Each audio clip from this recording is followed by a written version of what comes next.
The so-called COVID-19 semester is over now.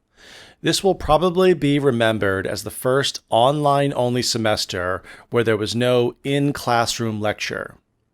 It must have been a huge letdown for most of the first-year students who had been dreaming of a springtime campus romance after going through the grueling process of Korea's college admission.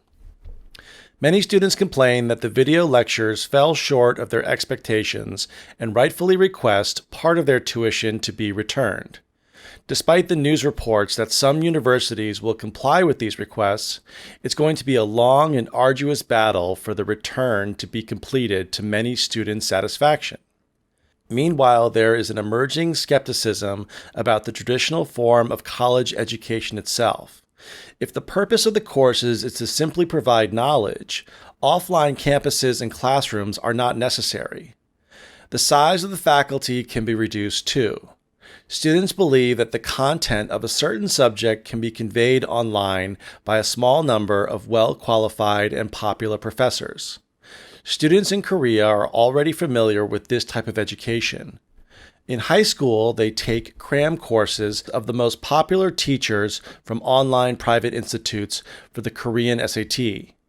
Unless the college curriculum is overhauled to tailor each student's needs and to enhance their creativity, the current form of college education will soon be a thing of the past. As it seems now, COVID-19 will persist into the second half of this year. No student will accept spending one whole year only online and still paying the tuition in full. Our society needs to come up with a prompt solution. Virtual learning was a huge disappointment to students. The students want to be reimbursed. So I said virtual learning. So with the whole world under kind of this COVID lockdown and students from home, we call it virtual learning, virtual school, learning from home, taking classes online. Now, taking classes online, that could mean, it doesn't necessarily mean due to Corona, it just means you're learning something online. But the new kind of term is virtual learning or virtual school. And finally, I said the students want to be reimbursed. To be reimbursed is to get your money back. Universities drop the ball with their online courses, and students demand that a portion of their tuition to be returned. So I said, universities drop the ball. To drop the ball means to make a mistake or not to do something very well. So, if you forget to do something, you'd be like, oh, I'm sorry, I dropped the ball. But in this case, with the virtual learning, it wasn't that good. People are upset. So you would say universities really dropped the ball. And then I mentioned online courses. In this case, you can say it. And I said students demand that a portion of their tuition be returned. A portion just means a part, not the whole thing, but just a smaller part of the whole. Colleges need to take a hard look at their courses and format the education so students can have a customized education experience. So first I said colleges need to take a hard look. So usually in the United States, when we say colleges, in Korea they say university, but a college just means a education, higher education system, but there's no graduate school. So a lot of times, in UK English, they'll say, where did you go to university? But American English, they'll say, where did you go to college? You could say, I went to college at American University. It just means you completed 4 years of higher education. So I said, colleges need to take a hard look at their courses. To take a hard look at something means usually something's not going well and you have to look at something in detail. So you need to take a hard look at that. That means look again, look very closely and pay attention to detail. And finally, I said they could have a customized education experience. So in this case, when we talked about that the universities need to kind of make sure that if a student is learning, they're not learning things that they shouldn't be learning, that if you can customize it, the students can kind of pick what they want and also pick what they don't want. Colleges need to step back and see the big picture of higher education. The future of education needs to strategically target each student's wants and needs. So I said colleges need to step back and see the big picture. So to step back means, you're focusing on one thing. They're focusing on one thing and they're not looking at everything. So sometimes we say, you need to take a step back and look at the big picture. That means stop being stubborn, stop thinking one way, take a break and look at it from a different angle, a different point of view. So step back and look at the big picture. And then finally, I said they need to target each student's wants and needs. So the wants and needs are a person's desire. So what are your wants and needs? Well, I want this, I need this. So if you're looking at something or talking to a group of people, you say, what are their wants and needs? That means what do they want?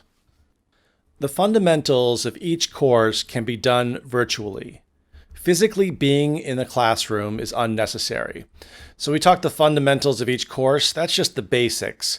Kind of when you go in there, you don't need to do discussions. You can just listen to a professor and they can give you the basics, the very simple information. And it can be done virtually, means online. And then I said physically being in a classroom. So physically being somewhere is when your body is somewhere. So if you don't need to be physically in the classroom, means your body doesn't need to be on campus. It could be at home watching at the computer. Introductory 101 courses can be taught online. Students should not waste their time and efforts going back and forth to a classroom.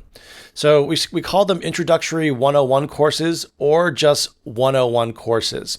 Those are when you enter university, the very basic courses. And then it goes up to like 102, 103, 205 in graduate school. But we also use 101 means that something is very simple. So for example, if you see someone sneeze and they don't cover their mouth, you'd be like, oh, man, come on, that's manners 101. It means it's such a simple rule that you should know it. So, for example, if you are in a department and you're an accountant, and for example, someone doesn't know a debit or a credit, you'd be like, come on, that's accounting 101. It's the most simple thing you learn, and usually you learn it first. So we can use it for any sort of subject, but it suggests that the idea is very easy and very simple. There is no end in sight for the COVID pandemic. Our society should not turn a blind eye to unsatisfied college kids. There needs to be a discussion on how to put some money back into the students' wallets. So first, we talk about there's no end in sight for the COVID pandemic. No end in sight means it's not going to end. The situation is not going to end. You cannot see an end. So we say there's no end in sight for the COVID pandemic. Remember, pandemic, we talked about a few podcasts ago, is a disease or sickness that spreads over a large area. And then I said, our society should not turn a blind eye to unsatisfied college kids. So to turn a blind eye means to ignore. So in this case, people are ignoring these college kids and then they're saying, don't worry about it. But, people also turn a blind eye to the homeless problem. There's too many homeless people, but they just kind of ignore it.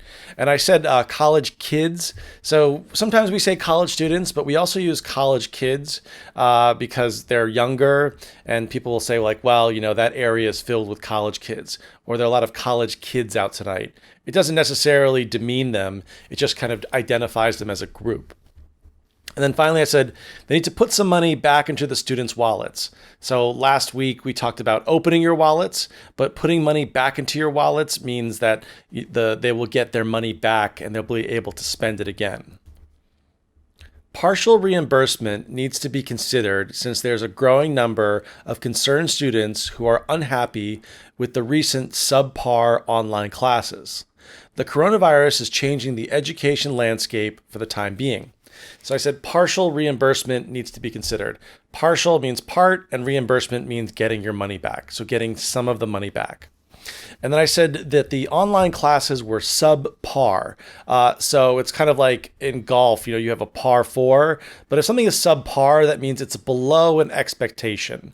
So you go to a restaurant and someone asks you, how was the food? You'd be like, it was subpar. I mean, you thought it would be okay, but it really wasn't that good. Or someone's performance was subpar. They were supposed to be at a certain level, but they did not achieve it. And then finally, I said the education landscape is changing for the time being.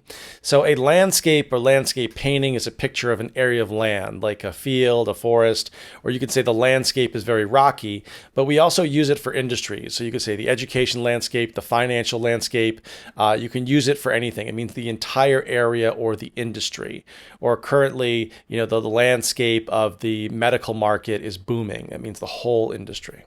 Thanks, guys, for downloading, and please watch out for the Konglish Killer book by Matthew Fury. You can buy it now on the paperback and also the ebook as well. Thanks for listening, and if you want to reach out to me, you can reach out to my email, feurey@gmail.com. Bye-bye.